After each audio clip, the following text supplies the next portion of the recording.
April's jobs report was a major miss. While over 1 million were expected, the actual number fell far below the mark. Classrooms are at the center of a heated debate. There's the 1776 pledge to restore patriotic education facing off against calls for critical race theory and anti-racist training in schools, citing the 1619 Project. And Representative Mark Greene from Tennessee just introduced a bill to block US Military Academies from teaching critical race theory. Tune into Deep Dive as we explore these topics and more. Hello and welcome. This is Deep Dive and I'm Tiffany Meier. Schools are starting to open their doors to students again, but there is debate about what should or shouldn't be taught in classrooms. But before we get into all that, a major miss on April's jobs report. The expectation was over 1 million, but the reality didn't quite hit the mark. The Labor Department says U.S. private employers added just 266,000 payrolls in April. Many noting the last time the jobs report was this off was 23 years ago in 1998. The U.S. Chamber of Commerce says the federal government should end the $300 a week jobless aid to ease labor shortage. The assistance runs out in September. Now let's turn to schools. While the movie industry has been focused on the battle between King Kong and Godzilla, classrooms are at the center of a different battle. On one side, we have South Dakota Governor Kristi Noem signing the 1776 pledge to restore patriotic education. On the other, calls for critical race theory and anti-racist teaching in schools, citing the 1619 Project. Governor Noem announced on Twitter that she is the first candidate to sign the 1776 pledge to save America's schools. She wrote, "Teaching our children and grandchildren to hate their own country, putting them against one another on the basis of race or sex, is shameful and must be stopped."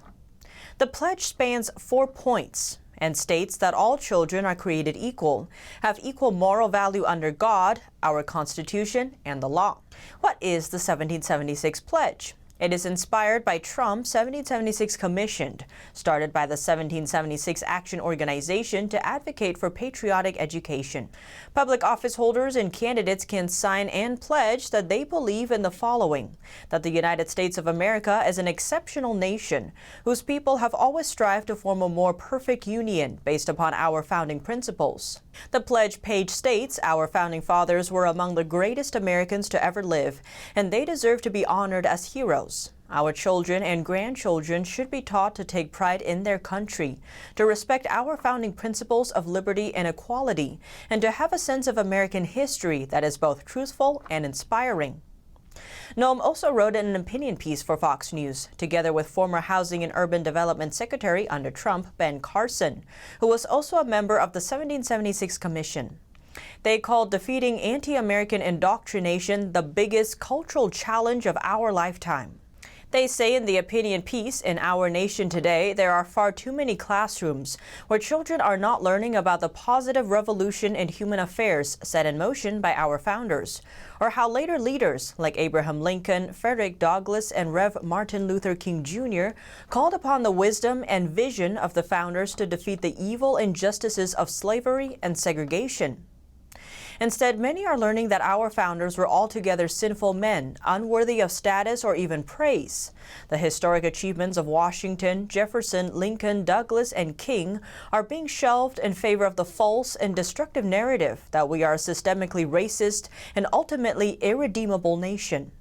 They go on to say even worse, and at an alarming pace, students are being subjected to the radical concept known as critical race theory, which pits them against one another on the basis of race and gender under the guise of achieving equity.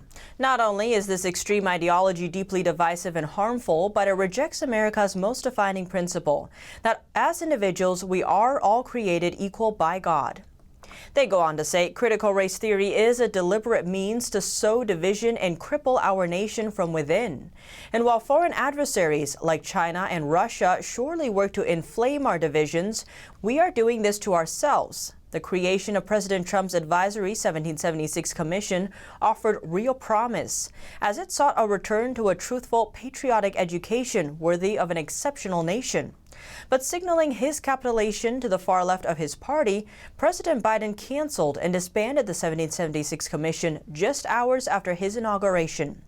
Now, patriotic Americans at the state and local level must lead the way. That means pressuring candidates and elected officials to clarify their positions, making patriotic education a defining issue in elections up and down the ballot this year and beyond. They end by saying it is now up to us to choose. Will we prepare our youngest generation to write the next exciting chapter in the great American story? If so, we must act now before it's too late. So what is critical race theory? Critical race theory is the idea that race is not natural, but socially constructed to oppress and exploit people of color. It is an offshoot of the Marx-influenced critical theory social philosophy that was promoted by the Frankfurt School of Thought. So how does this relate? Well, on April 19th, the Education Department outlined new priority criteria for a $5.3 million American History and Civics Education grant. They include exemplary materials for K through 12 educators to use, citing the New York Times 1619 Project and the works of critical race theorist Ibram X. Kendi. The 1619 Project, which sought to reframe U.S. history, consists of a collection of essays that argue, among many other controversial claims, that the primary reason for the American Revolution was to preserve slavery. Its historical accuracy has also been challenged by a variety of scholars, including the project's own fact-checkers. Under the proposed priorities, the Education Department says there is growing acknowledgement of the importance of including in the teaching and learning of our country's history both the consequences of slavery and the significant contributions of Black Americans to our society. They say this is reflected in the New York Times landmark 1619 Project and in the resources of the Smithsonian's National Museum of African American History. As Kendi has expressed, quote, an anti-racist idea is any idea that suggests the racial groups are equals in all their apparent differences, that there is nothing right or wrong with any racial group. Anti-racist ideas argue that racist policies are the cause of racial inequities. The proposal goes on to say it is critical that the teaching of American history and civics creates learning experiences that validate and reflect the diversity, identities, histories, contributions, and experiences of all students. In its application, an applicant addressing this priority must describe how its proposed project incorporates teaching and learning practices that A, take into account systemic marginalization, biases, inequities, and discriminatory policy and practice in American history, B, incorporate racially, ethnically, culturally, and linguistically diverse perspectives and perspectives on the experiences of individuals with disabilities, C, encourage students to critically analyze the diverse perspectives of historical and contemporary media and its impacts. D, support the creation of learning environments that validate and reflect the diversity, identities, and experiences of all students. And E, contribute to inclusive, supportive, and identity-safe learning environments. Not long after, on April 29th, 37 Senate Republicans sent an open letter to the Education Secretary, asking him to remove the 1619 Project from federal grants programs. Senate Minority Leader Mitch McConnell led the effort.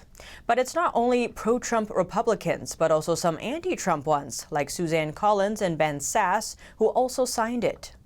It reads, your proposed priorities double down on divisive, radical, and historically dubious buzzwords and propaganda. For example, your proposed priorities applaud the New York Times 1619 Project. This campaign to reframe the country's history, understanding 1619 as our true founding, has become infamous for putting ill-informed advocacy ahead of historical accuracy.